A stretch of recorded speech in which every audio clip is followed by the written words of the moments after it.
So, on the edge of the desert, when the drugs begin to take hold. You're either in or you're out. Right now. I want to gamble.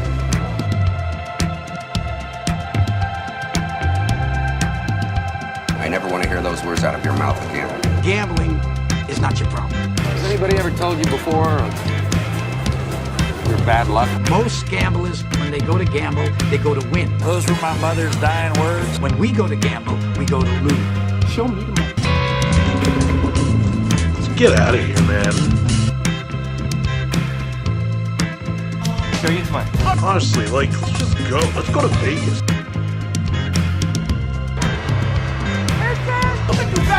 Jerry, I want you to say it what you would mean it, brother.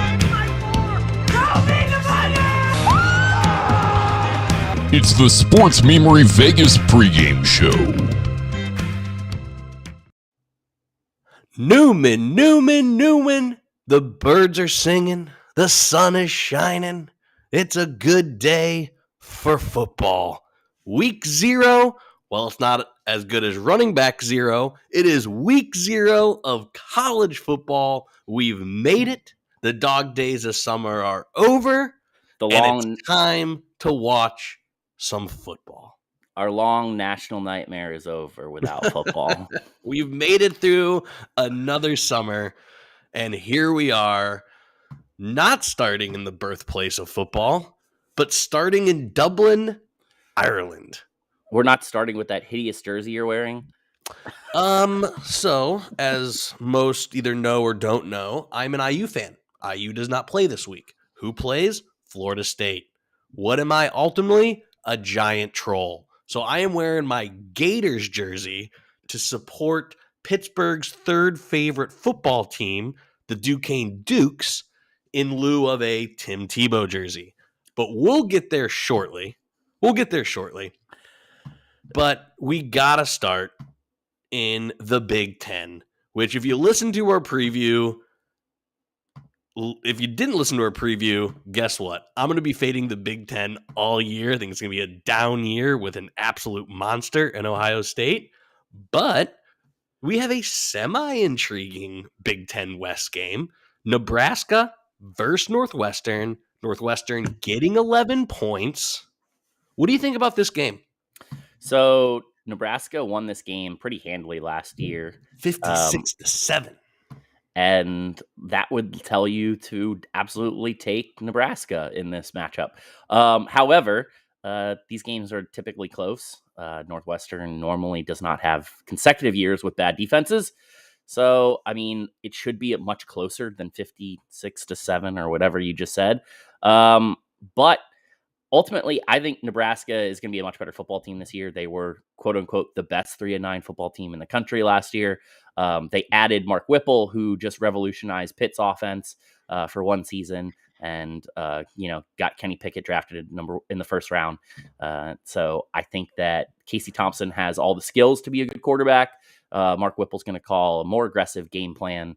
And I think Nebraska should be considerably better this year. So I'm going to lay the 11 points, and I'll take Nebraska in Dublin, which should be a fun watch for all of us. So everything you just said makes sense. Everything you said logically, rationally makes sense. Unless you know the Big Ten like I know the Big Ten. And let me tell you what. Pat Fitzgerald doesn't like getting embarrassed. He doesn't like teams running up the score on him. Pat Fitzgerald is fucking pissed. This dude is livid. This might as well be his Super Bowl this year. Nebraska does have the advantage at quarterback. I wanted Casey Thompson to go to IU. Instead, they got Connor Baslick. But I like Casey Thompson. Sadly, he's about the only thing that I like about Nebraska this year. Ryan Helinski isn't awful at quarterback. He comes back healthy this year in his second year of that offense. And if you know anything about Northwestern, which you probably don't and probably shouldn't, you know they never have 2 bad years in a row. So I'm not going to take the plus 310 Northwestern to win. But there's no way Ryan Helinski and Pat Fitzgerald let this be more than a 10-point game. Give me 11 points, Northwestern. Yeah, that's fine. Ryan Helinski. Scott Frost also sucks. Ryan Helinski's awful. And no matter how mad Pat Fitzgerald is, he can't suit up and play today. So that won't help him. No. All right, let's jump into another Big Ten game. Wyoming at Illinois. What do you think about this game? Let me just give you a little bit of insight. IU plays Wyoming and played them last year, so I actually know weirdly too much about Wyoming football. Did you know that they lost their quarterback and their coach was openly seeking a transfer to come play quarterback for them this year? They also lost a bunch of other players. Unfortunately, this Wyoming team's probably just not going to be any good. So I'm going to lay the 14 here with Illinois because, I just think that they'll be a significantly better team than Wyoming. I don't know if Wyoming's even going to score, 10 points in this game. I would be surprised. Illinois is very good in the trenches. Their offense, they might have a top 3 offensive line in the entire Big Ten. Unfortunately, they have no one at quarterback, running back, wide receiver, or even on the outside on defense. But Brett Bielema is doing Brett Bielema things, and he's starting in the trenches. But yeah, unfortunately, the Pokes are going to be one of the worst teams in college football. I don't like Illinois, mostly because their ex-Syracuse quarterback, Tommy DeVito. Great football name, great quarterback name. Unfortunately, Tommy DeVito sucks. They'll beat Illinois, or they'll beat Wyoming. They'll probably beat Wyoming handily. I think all 3 of us are taking Illinois in this game. It's kind of my Tommy DeVito, right? Tommy DeVito. Yeah, I feel like the under in this is too many points.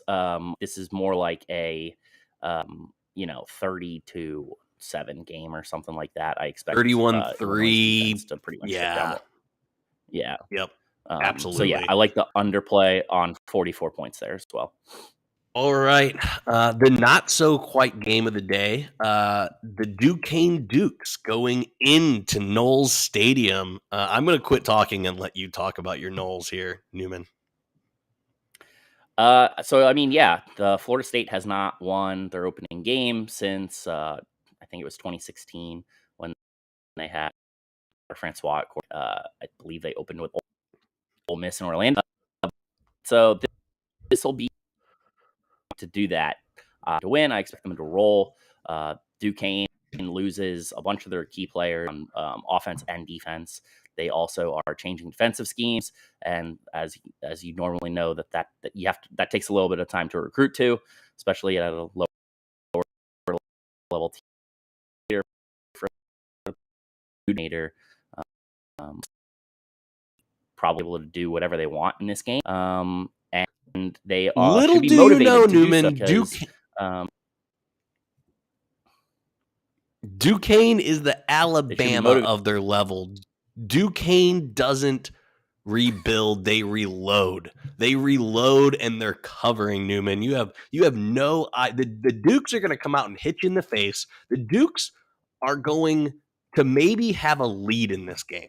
They may have a 3 or 7-3 lead in this game. Ultimately, I think Florida State ends up winning by somewhere between 24 and 34 points, but there's no chance in hell they're covering 44 points. Let's go, Dukes. Let's go, Dukes. I'll take Florida State to cover. I'll lay the Of course you will. The third pride of Pittsburgh, baby. The third pride of Pittsburgh. Let's keep it with a Florida Well, they school. don't have any pride in their baseball, that's for sure. Yikes. The Florida Atlantic, Florida A&M, I'm sorry. No. Florida Atlantic. Florida Yes. A&M is going to Chapel Hill, not in basketball, but in football. And UNC is laying 38 points, coming off an atrocious against the spread, coming with no Sam Howell, but you and Trevor are picking UNC? Give me FAMU all day. What are you guys thinking? That's fine if you want to be wrong. FAMU is going to be playing without 20 scholarship players for this game due to academic and transfer issues.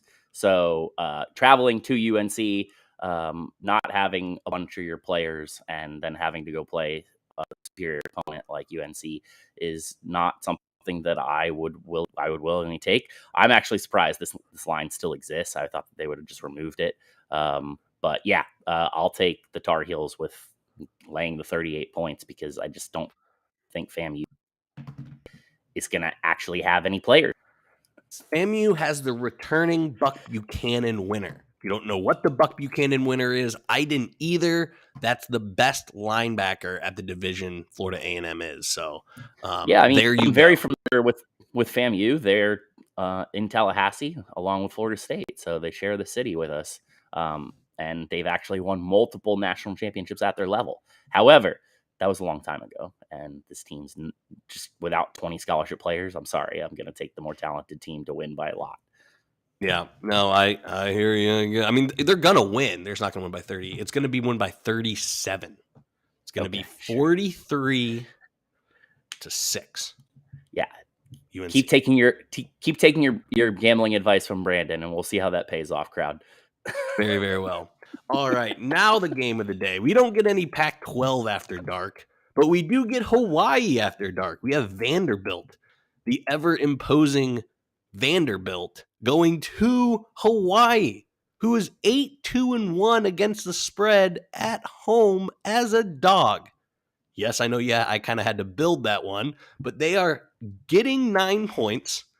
Can the Commodores cover 9 points in Rainbow Land? I think they can.